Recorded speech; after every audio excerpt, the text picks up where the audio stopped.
Dita e 10 e grevës së naftëtarëve në Marinës ka filluar me një tubim para zyrave të kompanisë Bankers Petroleum, ku me pankarta në duar kanë shprehur vendosmërinë për të shkuar deri në fund plotësimit të kërkesave të tyre.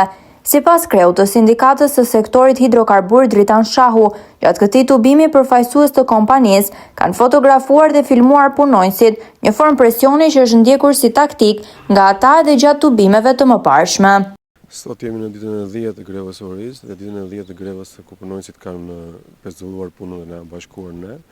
Ne sot në mëngjes në orën 7 kemi dalë përballë zyrave të kompanisë Bankers, ku kemi bërë thirrje për të realizuar kërkesat tona. Ne kemi vendosmërinë për të shkuar deri në fund. Gjithashtu, një grupim nga organizatat shoqërisë civile na janë bashkuar, kanë dalë sot përballë ministrisë për të treguar dhe ata mbështetje ndaj nesh. Djemtë janë të vendosur për të qëndruar deri në fund. Ajo që kemi kërkuar është rritja e fondit të pagave, dhe shpërndarja e fondit për pagat e ulta. Për pagat për punonjësit që janë në fushë, për punonjësit që punojnë aty 24 orë në 365 të vitit, në kushte të vështira, në shi, në borë, në breshër, në temperaturat të larta dhe të ulta. Nuk ka pas reagim, përveç se drejtuesit të fushës një shtetas kinez, i cili ka ardhur dhe ka bërë foto dhe video punonjësve, duke ofruar duke bërë foto dhe video, kemi thënë që mos intimido punonjësit. Kryesisht këto foto dhe video përdoren për të thënë punonjësve më vonë që ti ke qenë protest, ti ke qenë grevë. Dhe kështu është bërë praktik dhe më përpara, ku ne kemi zhvilluar 3 tubime përpara se të zhvillojmë me grevën dhe punonjësit janë thirrur në zyrë dhe është thënë ti ke qenë pjesë e tubimit, Deri tani ka kthyer përgjigje vetëm Inspektorati i Punës, i cili ka hapur një çështje për inspektim. Qendja shëndetësore e 10 anëtarëve të Këshillit Sindikal, të cilët janë në ditën e 10 të grevës së orisë pa afat, përkeqësohet nga dita në ditë. Sot Tiraj Dano dhe Dorian Dylmishi pohojnë se janë të vendosur të rrezikojnë edhe jetën e tyre për të mos u tërhequr nga kauza e tyre, ndërsa shprehin keqardhjen nga fusha naftëmbajtëse, e cila është pa mbikëqyrjen e tyre. Situata është shumë e vështirë për ne. Dje isha veti i parë që lajmërova ambulancën pasi isha shumë me tension të lartë, nuk po doja dot më.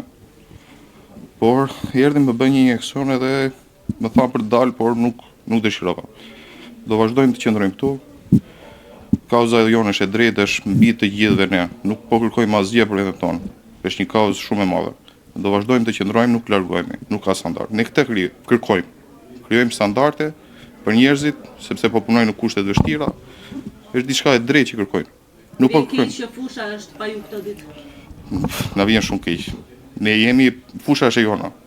Ne nuk duam të ikim. Do rrim këtu, do qëndrojmë. Kinezët dhe kushdo tjetër, kushdo ta marrë kompaninë, do ikin një ditë. Gjendja është e rënduar, është goxha e rënduar.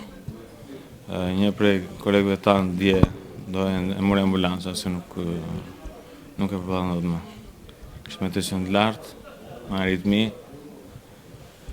po edhe në të tjerë drejt asaj do vemi, me qasho. Ne, nëse nuk na nxjerr ambulanca, këtu do jemi. Në thonë rezistenca jonë deri në pikën e fundit.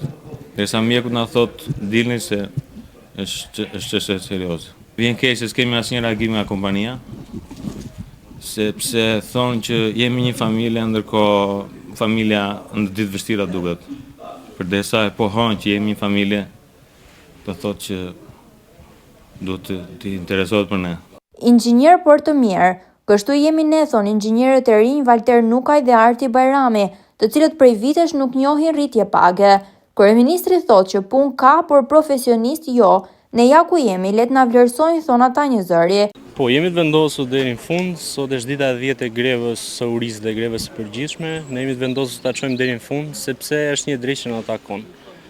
Ideja është që ne po na trajtojnë jo si inxhiniera, sepse ne kemi mbaruar shkollën, kemi investuar për këtë punë, ne duam vendburimin në shtijoni, duam këtë profesion për cilin kemi studiuar.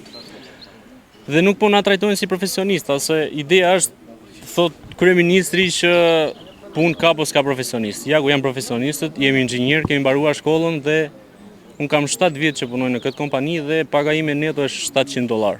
Po, e vërtet, kemi mbaruar për inxhinieri, shumë prej nesh këtu. Siç dhe kolegu e tha, vuan shtetit kërkon për profesionist, por mendoj që nuk e marrim atë që meritojmë, nuk marrim as minimumin. Vazhdojmë, jemi këtu ditë e 10, siç edhe shihet, ne nuk dalim kot. Nuk dalim se kemi shefe, po dalim. Po dalim për kërkuar disa të drejta tona minimale. E ndërsa kompania nuk ofron asnjë zgjidhje konkrete, naftëtarët ende nuk kanë asnjë përgjigje, as nga kryeministri Rama dhe as nga ministria përkatëse.